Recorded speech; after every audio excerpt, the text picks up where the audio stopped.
So yesterday, one of our viewers asked a question that kind of actually made me kind of ponder. They asked about how to set the rocker in the center of the valve, and if it's possible on a Buick because it has a non-adjustable valve train. Generally, like on small block Ford, you could shim them, or Chevrolet, you just lengthen the push rod, or use lash caps. But in a Buick, it's a little bit different because the shaft is bolted directly to the rocker.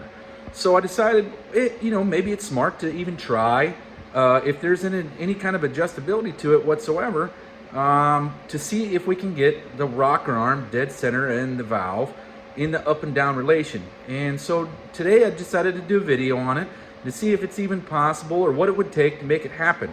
So we're going to go over that today. Let me get the camera flipped around and we're going to get started. So here is our small block super stock Buick combination that we made with our custom rocker arms that are virtually a factory production rocker arm that we've modified to work. They're early factory production rocker arm to work with a later model shaft on a later style head.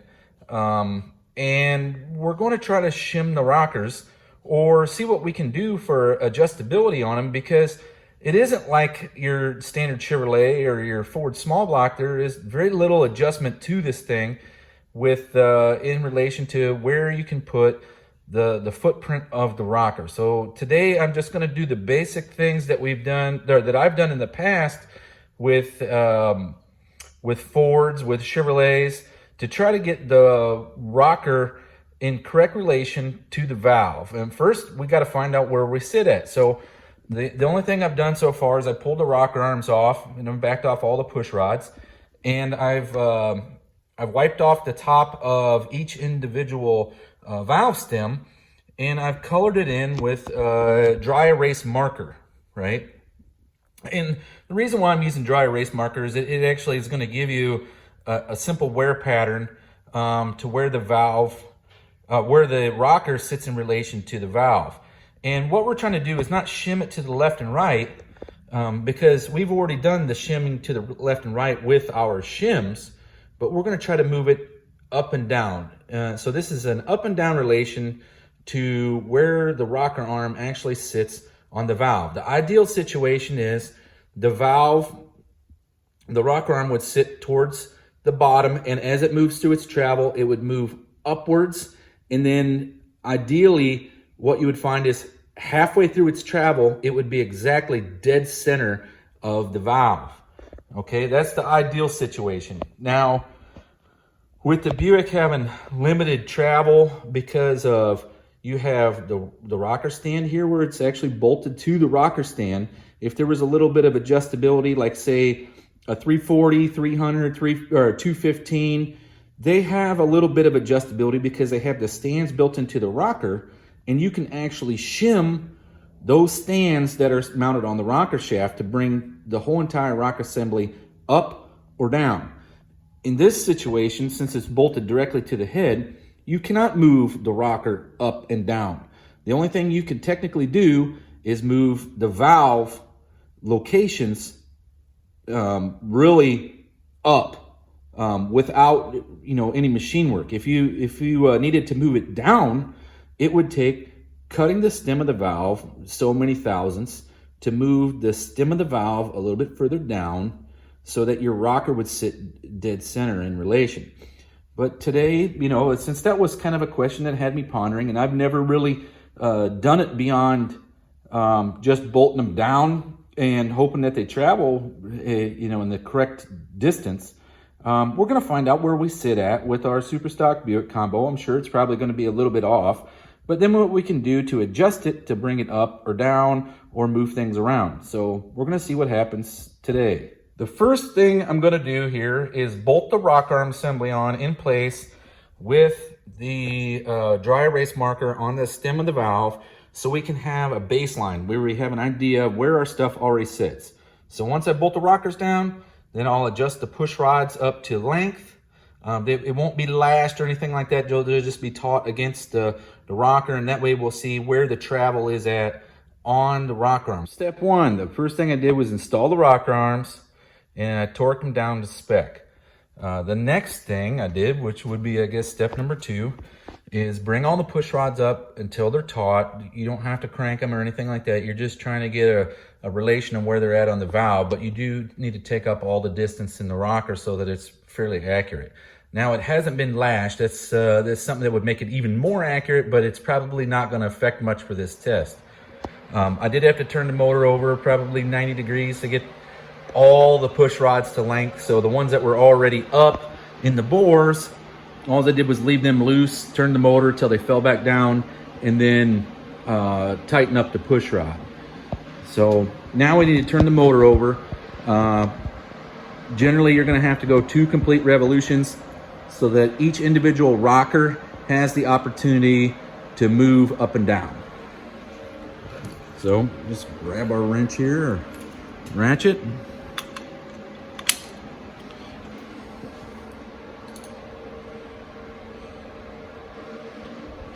All right, so you just want to watch it go up and down.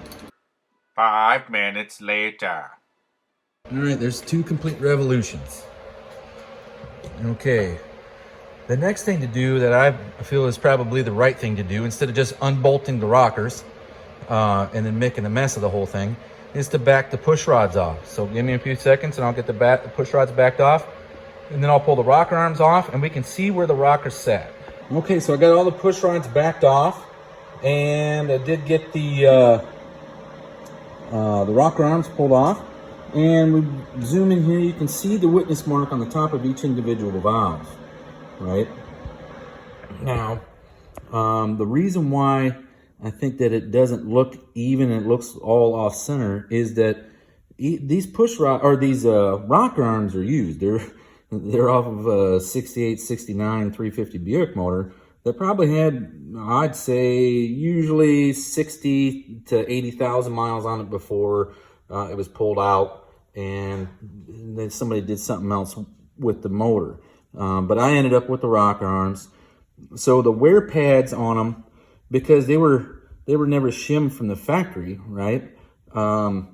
To the center, the wear pads on the rockers themselves, which are steel, are probably worn to a specific wear pattern on the valve, is what it looks like. And we'll look at that here in a second. But okay, so there is your witness marks on top of these valves, and you can see that. Okay, so like this one here is a little bit off to the right. Even though it's shimmed, it's actually the rockers in the dead center of the valve. The wear pattern on the pad appears to be off to the right. Okay, this one seems to be a little bit better, but it's again off to the left. They're still kind of in the center of the valve for its travel. Like this one, let's see, this one here may sit a little too far towards this, to the bottom side of the head, but its entire travel distance is about even. So I'd say it's probably pretty close. Now I'll see what I can do about fixing some of these off-center wear patterns and I'll show you here in a second how these rockers work and what I mean by the pads on there. But this one a little bit further down, definitely off to the left. So this may take a little bit of trial and error to try to get them right. Like this one, it's riding on the outside tip of the stem, right? The valve stem. That's not good. That guy's got to get fixed. All right, so this one here, it has a much better wear pattern to where it's almost across the valve, but again, it's a little bit further down and off to the side, and it may have to do with the pad on the rocker because it does spin and it may be off-centered. Okay, this one appears to be almost right. It is a little bit to the right, but we'll look at the rocker arms. All right, this one's considerably off to the left and on the outside edge of the stem of the valve, and it would need to be moved as well. Okay, and then this one, again, all the way off to the outside, and a lot of this probably has to do with me shimming the rocker, and they'd already taken a pattern, a set pattern, with how they were originally set up, which is they were considerably off. You could look at them and they weren't lined up. So, all right, we'll get back to the rockers. What I was going to tell you, so if you look at, let's just say we take, on this situation, we look at this rocker here, which would be your number 7 cylinder for the exhaust valve, right? And it's definitely, it's kind of centered, but it's off to the right. So we need to look at the corresponding rocker. How is the rocker set?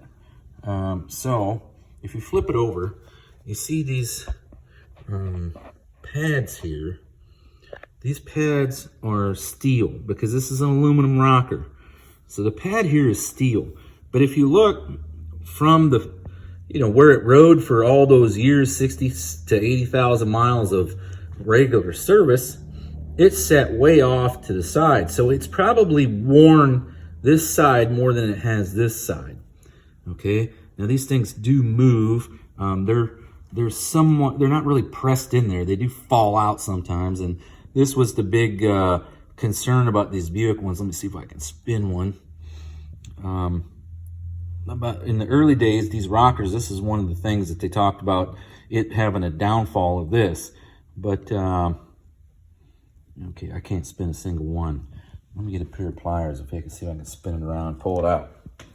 Give me just a second. So after trying to pull those steel pads out, they've been in there since probably 68 or 69, and they do normally come out a little easier, but they don't seem to want to come out, and I'm afraid to damage the rocker. I can probably tap them out through the top. There is an oiling hole in the top, and I can probably put a punch down in there and try to knock them out. But just for the sake of explaining the video and how things work on these, and I don't know how well you can see it, get out of the light here. The pads themselves wear, okay? And you see, all right, so let me get my finger in here. This is so hard to do. All right. On the right-hand side, it is actually thinner than the left-hand side here. Okay, you can see it's worn at an angle, right? Now, I don't know if you can even buy these things anymore, especially flat ones. Now, I do have a couple of sets off of 215, 300, 340 that I can probably look at seeing swapping them because they're essentially the same thing and try to get a more even set. Maybe that's what they need. But to continue on with our video, the easy thing to do is like, all right, so if you needed to move, let's say you needed to move this up, right? The only way to really move this up on a Buick, this pattern, is to increase the height of your valve, right? And the only way to really increase them is by using lash caps like here. Now see, these are 60 thousandths deep lash caps. They do make them in varying sizes, so you can get thinner and thicker ones. And like, well, I'll show you. We'll put this one on with a lash cap. You know what? I'll lash them all. I'll put lash caps on all of them, and then I'll wipe that off, and then we'll put lash caps on all of them, and then do the same test again so that you can see what it changes. And it may change for the better or the worse. I don't necessarily know.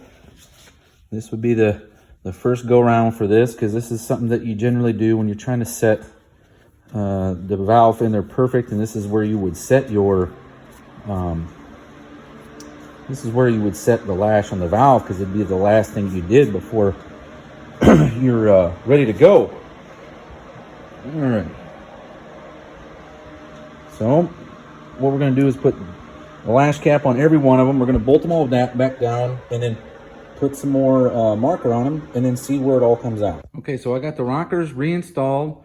The lash caps are in there with the marks on them. The push rods had all been turned up and pretty much set to 0 lash.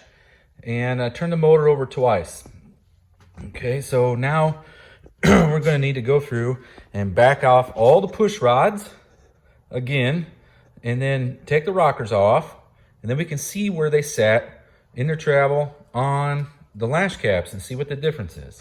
Okay, so with the push rods backed off and the rocker arms removed and our lash caps still installed, you can see where the witness mark is on the lash cap itself. It appears that the wider footprint of the lash cap kind of improved where the valve or the rocker arm was sitting on the stem of the valve. Now it did raise it up some. As you can see, instead of being towards the bottom, it's now centered. It's now a little bit more towards the top on this one. Sorry about that. I wasn't getting you in there.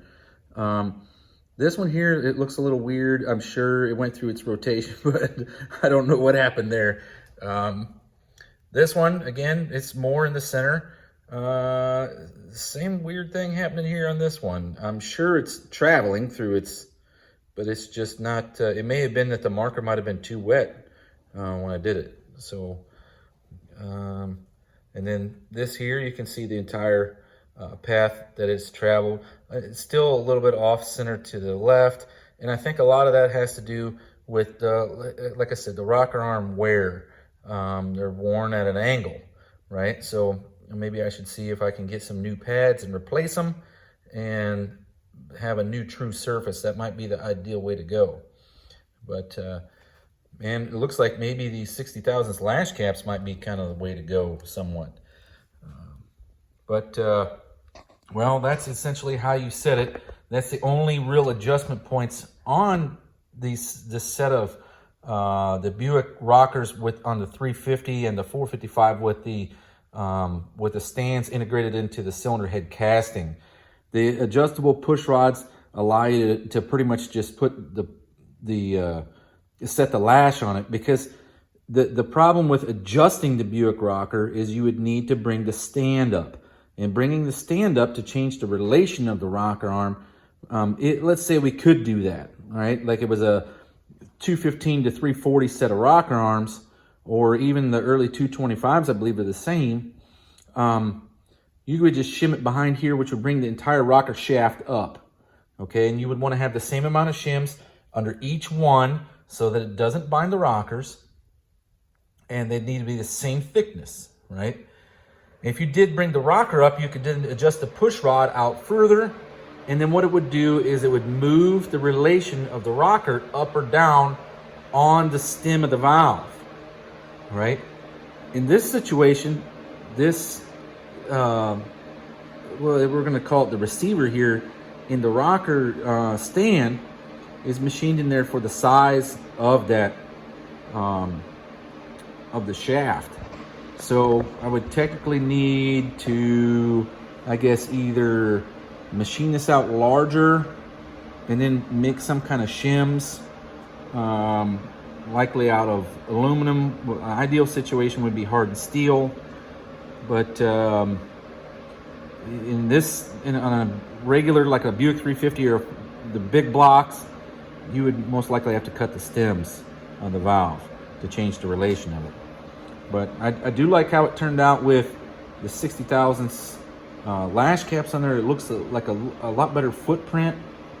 But I am going to have to figure out how to change the relation from off to the left to the right. If I could spin the lash, or if I could, not the lash cap, if I could spin that steel pad inside there, it really isn't going to help much because it's longitudinal anyway. So if I spin it, I got to do 180 out. And then it's going to put it all on the center, or on the right-hand side of this valve stem instead of the left-hand side. So I think the best thing to do is see if I can find a replacement set of those that are brand new. And then we'll have a new true flat surface, or fairly flat. So that's where we're at on Justin Buick rocker arms today. I hope y'all learned something. I surely did. This will be the first time I've ever tried to adjust a Buick rocker arm. That's not the bolt down stand. They kind of just, when you bolt them down, they kind of are where they are. So, all right, well, I'll see you tomorrow.